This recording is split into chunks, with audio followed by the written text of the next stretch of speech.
Get everything ready. Beef, salmon, and chicken wings. That text lit up my phone on Thursday evening. I'm Shelby, 30 years old, and the proud owner of a lake house in Scottsdale. But to my family, I'm just a free private chef and an open wallet. The message from my mother in our family group chat wasn't a question. It was a direct order to throw a barbecue party at my house tomorrow. Before I could even reply, my father's text popped up right beneath hers. Make sure everything is perfect. Don't embarrass us in front of your sister's in-laws. And she simply reacted to his text with a heart emoji. No offer to help prepare. No offer to split the bill. Just a heart. If you've ever dealt with entitled relatives who treat your hard work like their personal property, you know exactly how exhausting it is. Hit that subscribe button and ring the notification bell to join our community because you are not alone, and today's story is for you. For 5 years, they have treated my home like a free resort. Every holiday, they show up empty-handed, eat expensive food, and leave me with the massive cleanup and bills. They expected tomorrow to be exactly the same. They expected me to run to the butcher, spend hundreds of dollars, and stand over the hot grill while they bragged to the in-laws. But they pushed me too far this time. So I didn't buy the beef or the salmon. When they showed up empty-handed this time, I had a very different kind of feast waiting for them. One that would change everything. It all started with the housewarming party 5 years ago when I bought this lake house in Scottsdale myself. I handed over the down payment after years of grueling work, sacrificing my weekends and skipping vacations just to save up enough money. I invited my parents and my sister to celebrate my personal milestone. Instead of a quiet dinner, my parents brought a dozen extended relatives and acted like they bought the place. From that exact evening onward, my property was effectively hijacked. It instantly became the undisputed default location for every single holiday on the calendar. Thanksgiving turkeys, Easter egg hunts, 4th of July barbecues, and Christmas dinners were no longer events I could attend as a guest. They became mandatory, massive productions that I had to fund and manage. My mother Marie and my father Carl completely took over the planning process without any regard for my schedule. They never asked if I was available. They just sent out mass invitations to aunts, uncles, and distant cousins, proudly declaring that the events would be held at our lake house. That phrase drove me insane. My father would stand on the back patio holding a glass of scotch, giving guided tours to relatives. He would point out the architectural details and the lakeside view, strongly implying that his financial success made this all possible. My mother would float around the kitchen, accepting compliments on the marble countertops and the spacious layout. She graciously thanked people for praising the house, never once mentioning that her daughter worked endless shifts to pay the mortgage. They spun a massive web of lies, branding my hard-earned asset as a shared family property.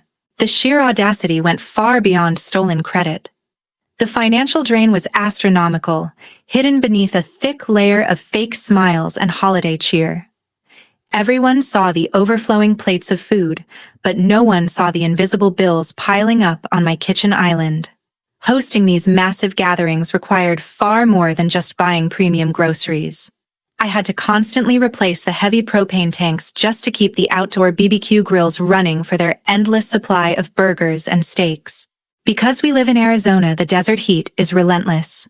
My parents insisted on keeping all the patio doors wide open so guests could mingle easily between the living room and the backyard. That meant my central air conditioning system had to run at maximum capacity, blasting cold air straight into the outside heat for days on end. The electricity bills alone would skyrocket to triple their normal amount during the month of any holiday. Then came the relentless pool maintenance. My sister Bethany always invited her friends to use my pool as a personal resort. They dragged sand, dirt, and spilled drinks directly into the water. After every single holiday, the pool filters were completely clogged. I had to pay heavy fees for professional pool pumping, chemical balancing, and emergency filter replacements. None of them ever offered a single dollar to cover these expensive damages. The exploitation did not stop at utility bills. Because they drank and partied late into the night, they always stayed over. My guest rooms were treated like hotel suites. After every holiday, I spent hours stripping beds, doing endless loads of laundry, and trying to bleach out wine stains from my expensive towels. They ruined linens faster than I could replace them. Eventually, the mess became so overwhelming that I was forced to hire professional cleaning services just to restore the house to a livable condition after they finally packed up their cars. I had to write massive checks to cleaning crews just to sanitize the bathrooms and vacuum the crushed chips ground into my expensive rugs. While I scrubbed floors and balanced my drained checking account, my family did absolutely nothing. They just arrived in their nice clothes, ate the food I bought, drank the alcohol I provided, and took hundreds of pictures. Bethany would spend hours posing by the water in her designer sunglasses, posting photos online with captions about her amazing, luxurious life, while I was inside scrubbing grease off the stove. They treated me like a silent employee. When the weekend ended, they hugged each other goodbye, loaded their vehicles, and drove away. The driveway would finally go quiet, leaving me completely alone in the dark with overflowing trash bags, ruined patio furniture, and a massive mountain of debt that nobody else cared about. Friday morning, right after the text summons from my mother, my phone rang with a call from Bethany. I stared at the screen before swiping to answer. I fully expected a list of last-minute demands, assuming she was calling to dictate which expensive wines I needed to buy, or to insist I prepare specific appetizers. Instead, she delivered something much worse. Bethany didn't even bother saying hello. Her voice came through the speaker sharp and rushed. "Listen to me carefully," she started, her tone dripping with authority. "My husband's parents, Albert and Alice, are coming with us tomorrow. They are very traditional, respectable people. More importantly, they have always thought this lake house was bought and paid for by Mom and Dad." I froze. The phone pressed against my ear, but for a second the room went completely silent. "Are you listening?" Bethany snapped. "Mom and Dad told Albert and Alice years ago that this was their retirement investment. They think they are coming to our parents' lakeside property for a family gathering. You need to behave yourself tomorrow. Do not bring up mortgages. Do not bring up bills. Play along, serve the food, and do not say anything to ruin their mood or embarrass us." She wasn't asking for a favor. She was issuing a command to erase my existence from my own home. She wanted me to act like a hired maid in the very property I broke my back to purchase. For 5 years, I thought my family was just greedy. I thought they were just cheap, taking advantage of my income to save themselves a few dollars on holidays. Bethany's words hit me like a physical blow. This was not just about free food or a free place to stay. They had literally stolen my life's biggest achievement to build a fake reality for themselves. They were wearing my hard work as their own status symbol. My blood ran cold. The sheer level of disrespect was so massive that it bypassed anger completely and settled into a deep, freezing clarity. "Did you hear me?" Bethany demanded again, annoyed by my silence. "I hear you perfectly," I replied. My voice was completely flat. "Good. Make sure the grill is clean. See you tomorrow," she said, and the line went dead. I slowly lowered the phone. I didn't scream. I didn't throw anything. I walked across the quiet living room and stopped in front of the stone fireplace. Resting on the center of the mantel was a small, silver-framed photograph. It was a picture of me taken exactly 5 years ago. I was standing right here on the patio, holding a set of keys, looking exhausted but incredibly proud. I had worked grueling double shifts and skipped countless vacations to earn those keys. That house was my sanctuary, my ultimate reward for absolute discipline. I stared at that younger version of myself in the frame. I realized how much I had let her down. I had allowed my family to trample over my boundaries because I desperately wanted to keep the peace. I had paid thousands of dollars out of my own pocket, hoping that eventually they would appreciate my generosity. I hoped that one day my mother would look at the massive spread of food and say a simple, "Thank you." I hoped my father would acknowledge my financial success instead of using it to impress strangers. I hoped my sister would treat me like an equal instead of a personal servant. Looking at that photograph, the truth finally snapped into brutal focus. That thank you was never coming. They didn't respect me. They didn't even view me as the rightful owner of my own life. To them, I was just a convenient tool. A ghost funding their luxurious facade to the outside world. Pleading with toxic people only gives them more power. You cannot reason with individuals who feel completely entitled to your sweat and blood. Right then and there, the endless endurance finally snapped. The sadness evaporated, replaced by a cold, calculating determination. The rules of engagement changed in that exact second. They wanted a memorable barbecue to impress Albert and Alice. They wanted to play the role of wealthy, generous hosts at my expense. I decided I was going to give them exactly what they asked for, but entirely on my terms. Early that afternoon, I dragged a heavy plastic storage bin full of financial records from the past 5 years out of the closet. I dumped the entire contents onto the center of my home office desk. Stacks of bank statements, credit card bills, and faded store receipts spilled across the dark wood. I pulled up a chair and started sorting through the mountain of paper, determined to uncover every hidden cost. I refused to leave anything out. I pulled every single invoice associated with their holiday invasions. I found the receipts for the massive propane tanks used to fire up the grill. I located the invoices from the professional cleaning crews I had to hire after they trashed my floors. I dug up the emergency maintenance bills for the pool filters they clogged with dirt.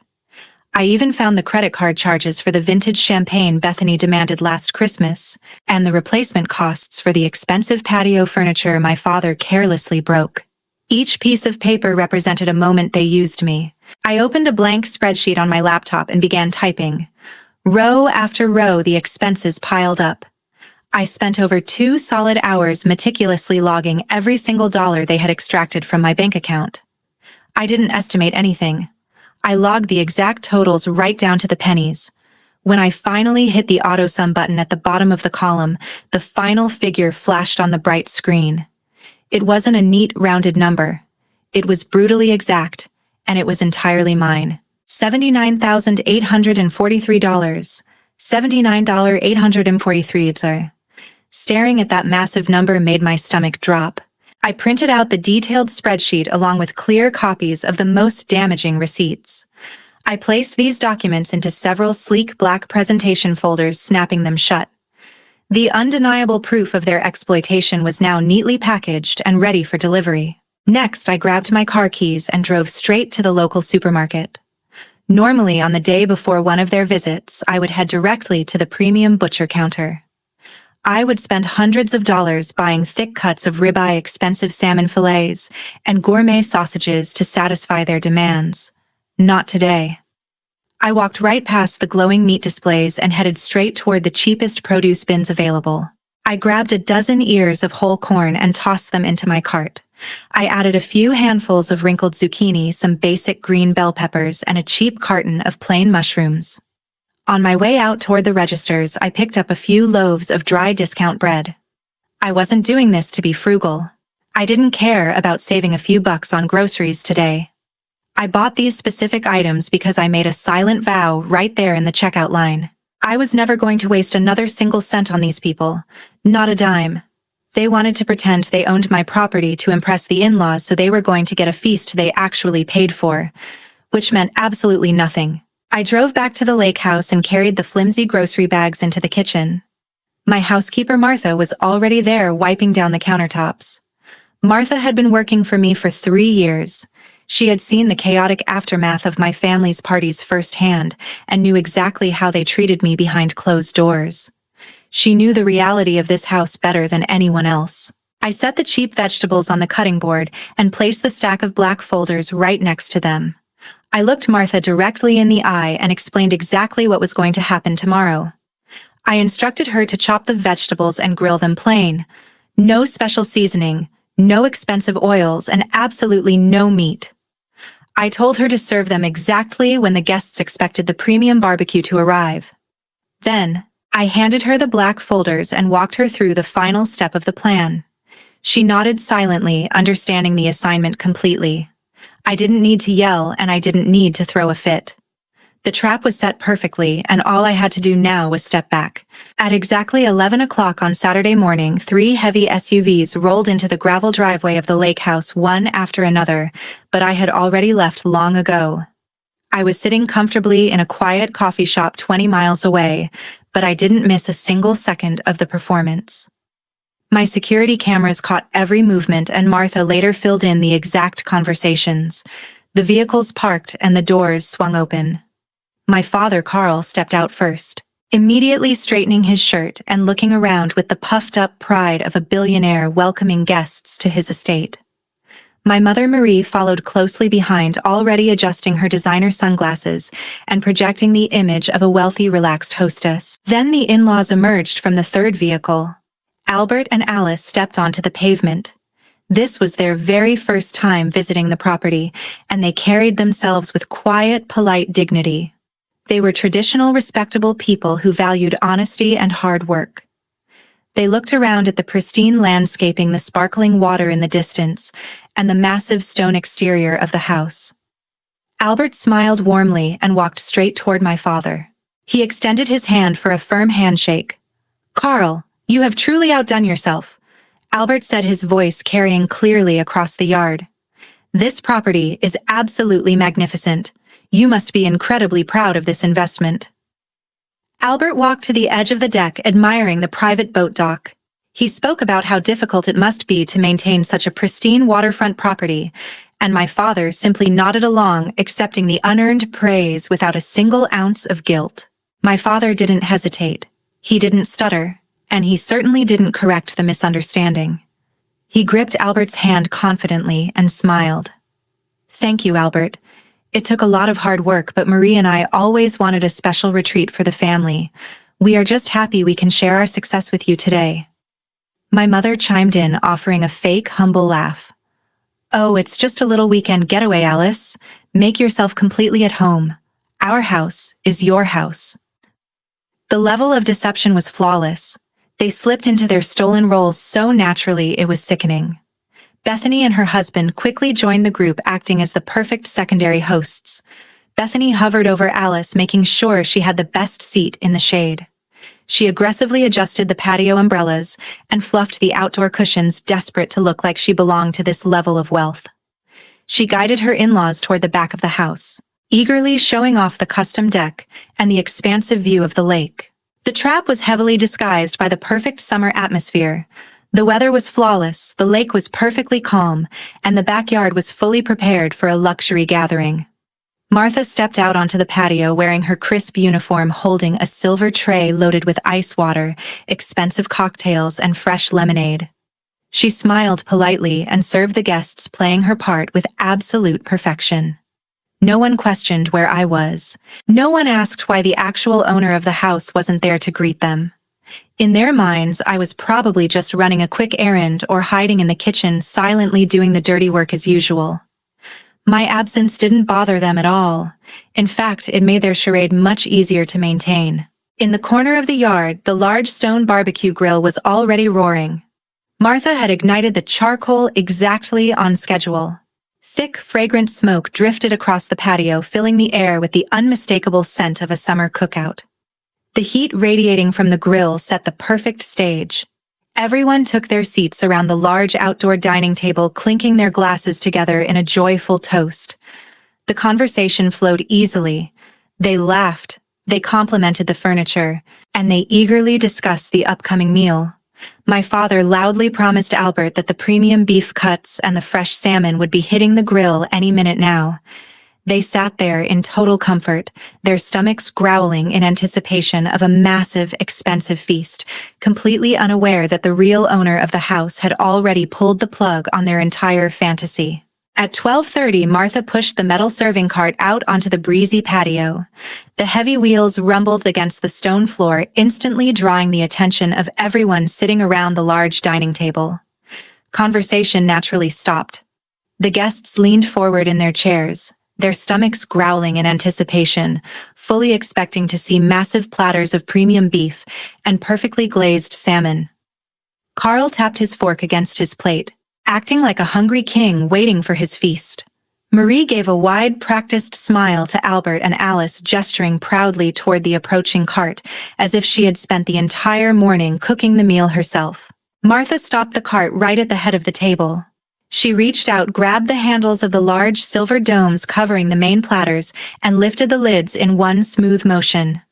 The heavy silence that followed was absolute. There was no steak. There was no fresh seafood. There were no expensive sausages. Instead, resting directly on the luxurious serving dishes were piles of cheap, plain vegetables. Wilted burnt slices of zucchini sat next to pale boiled corn on the cob. A mound of dry, unseasoned mushrooms was pushed to the side, accompanied by a few pieces of hard discount bread. The visual contrast between the elegant tableware and the pathetic meatless spread was incredibly jarring. For several agonizing seconds, nobody moved. The in-laws Albert and Alice stared at the platters with polite confusion. They didn't complain, but their eyes immediately darted toward Carl, silently wondering if this was some strange joke or just a very underwhelming appetizer. Carl sat frozen. His wealthy host persona evaporated instantly into the warm desert air. His face turned a deep red. He opened his mouth to speak, but no words came out. He stared at the shriveled zucchini in horror, realizing his facade was crumbling in front of his important guests. Marie's fake smile completely collapsed. She gripped the edge of the table, looking around frantically. Then Bethany erupted. She slammed her hands flat on the table and shot up from her chair. Her sweet daughter-in-law act vanished. She pointed a manicured finger aggressively at the metal cart. "What is this?" Bethany shrieked, her voice echoing loudly across the water. "Where is the main course? Where is the beef? Where is the salmon?" She didn't wait for an answer, turning her sudden rage directly toward Martha. "This is completely unacceptable. Where is my sister? Go inside the house and tell Shelby to bring out the real food right now. Stop playing games and fix this humiliating mistake." She was screaming, completely losing her mind over the lack of a free meal entirely, forgetting that Albert and Alice were sitting right next to her watching her meltdown. Martha did not flinch. She did not raise her voice, and she did not try to argue. Having dealt with my family's incredible arrogance for 3 years, she knew exactly how to handle their sudden tantrums. She didn't offer a single excuse or try to educate Bethany on her terrible manners. She simply stood her ground, maintaining the perfect posture of a professional employee following strict orders. Let Bethany scream. Let Carl sweat in his expensive shirt. Let Marie panic. Martha remained completely detached from their chaotic family drama.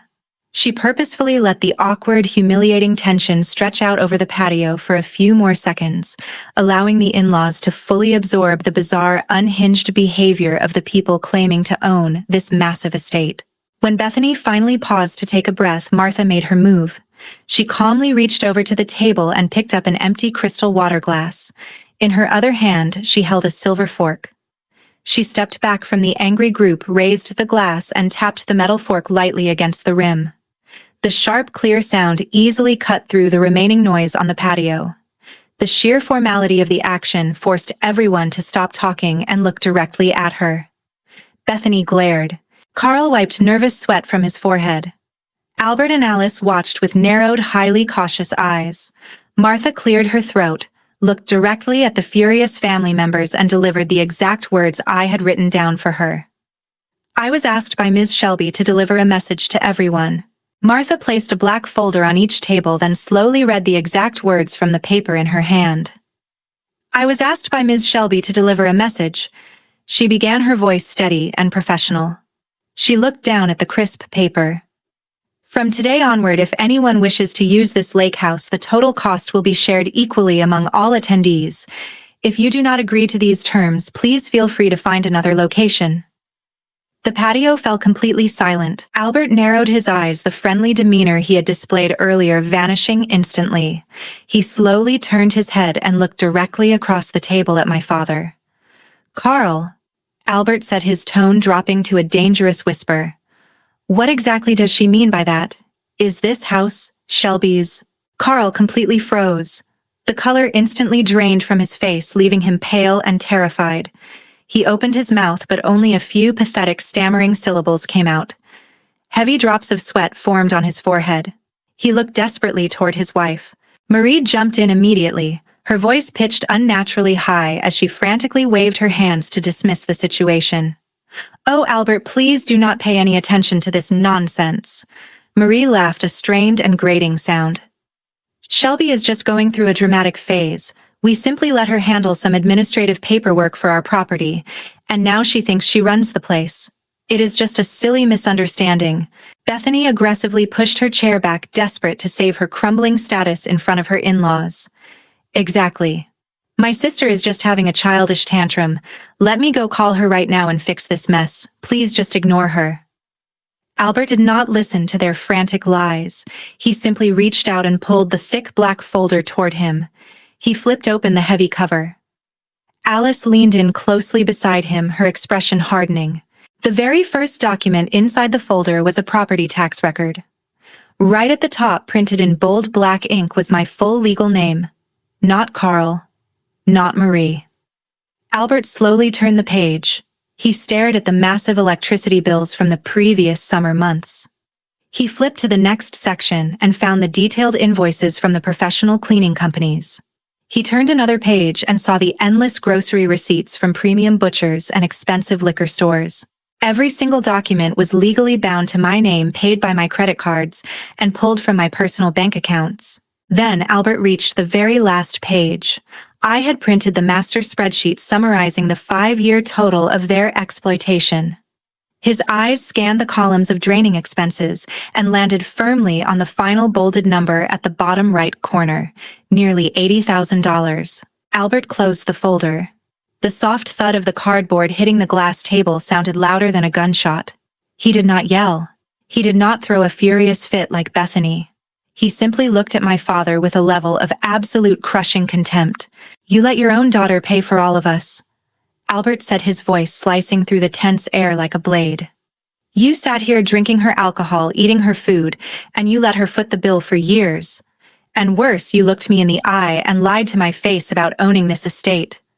Carl tried to reach out across the table, his hands trembling violently. Albert, please, you have to let me explain. We are leaving, Albert announced, cutting him off instantly. He stood up, adjusting his suit jacket with cold precision. Alice stood up right beside him. Her face was completely stoic, and she deliberately avoided making any eye contact with Bethany. The in-laws turned their backs on the table and walked straight down the driveway toward their vehicle. They did not look back. They did not say goodbye. The heavy car doors slammed shut, and the engine roared to life. Within seconds, their SUV disappeared down the road. Carl, Marie, and Bethany were left standing completely frozen on the patio, trapped in the crushing, suffocating silence of their own public humiliation. Late that afternoon, while I was sitting in a coffee shop 20 miles away, my phone screen continuously lit up with missed calls. The device vibrated so violently against the wooden table that I finally had to turn it face down. But the notifications kept pouring in without a single pause. Dozens of frantic text messages, furious voicemails, and aggressive emails flooded my inbox in record time. My parents were completely losing their minds. Carl sent a string of heavily capitalized texts demanding I return to the lake house immediately to fix the catastrophic mess I had created. He accused me of destroying his reputation in front of important people. Marie left a hysterical, rambling voicemail crying about how I had humiliated them on purpose and ruined the family name permanently. They were desperately trying to regain control through guilt and intimidation, but the damage was already done, and the severe real-world consequences were hitting them incredibly hard. The fallout was brutal, rapid, and permanent. Martha sent me a brief update later that evening confirming that the in-laws never came back to the house. Albert and Alice completely lost all trust in my family. The elaborate illusion of wealth and generosity that my parents had spent years carefully building was shattered into a million irreparable pieces in a matter of minutes. The in-laws were deeply disgusted by the sheer manipulation and financial abuse. Within a few hours, Albert formally canceled the massive joint family vacation they had planned for the upcoming winter. He sent a very brief, incredibly cold message directly to Carl, stating that his family preferred to keep a strict professional distance moving forward. Bethany was in a state of absolute, undeniable panic. Her entire position within her marriage relied heavily on the fake prestige my parents had projected. Now her husband's family viewed her as nothing more than a deceitful, entitled opportunist. Her elevated status crumbled overnight, and the respect she desperately craved vanished entirely. She sent me a vicious, unhinged voice note, sobbing and screaming that her in-laws were refusing to speak to her. She blamed me entirely for her collapsing marriage, refusing to take any accountability for her own greed. I listened to her screaming for exactly 5 seconds before pressing stop. I didn't feel a single ounce of guilt. I didn't feel angry or bitter anymore either. I simply felt entirely detached from their chaos. Sitting there with my untouched coffee, I picked up my phone and began the final necessary step of my plan. I went directly into my contacts list. I blocked my father's number. I blocked my mother's number. I blocked Bethany. I went through and blocked their social media accounts, their emails, and every possible avenue of communication they could ever use to reach me. I initiated absolute total no contact. The moment I pressed the final block button, the endless vibrating stopped. The screen went completely dark. For the first time in 5 long years, the heavy, suffocating anxiety that usually accompanied my family's presence simply vanished into thin air. People might wonder if I regret walking away from that massive financial loss. I know perfectly well that I will never see a single penny of that $79,843 again. They will never pay me back, and I am certainly not going to waste my energy dragging them into a messy, prolonged legal battle. But honestly, I do not care about the money anymore. Because today, I took back something infinitely more valuable than a high bank balance. I took back my peace of mind. I regained the ultimate right to decide exactly who is allowed to step foot into my life and my home. I finally understand the hardest lesson of all. Kindness constantly exploited is a terrible tragedy, but learning how to set firm boundaries is true liberation. You cannot buy freedom, but sometimes you have to walk away from a toxic investment to save yourself. Thank you so much for listening to my story all the way to the end. If you have ever had to cut off toxic relatives to protect your own sanity, I really want to hear from you. Drop a comment below and share your thoughts. Stay strong, protect your peace, and I will see you in the next video.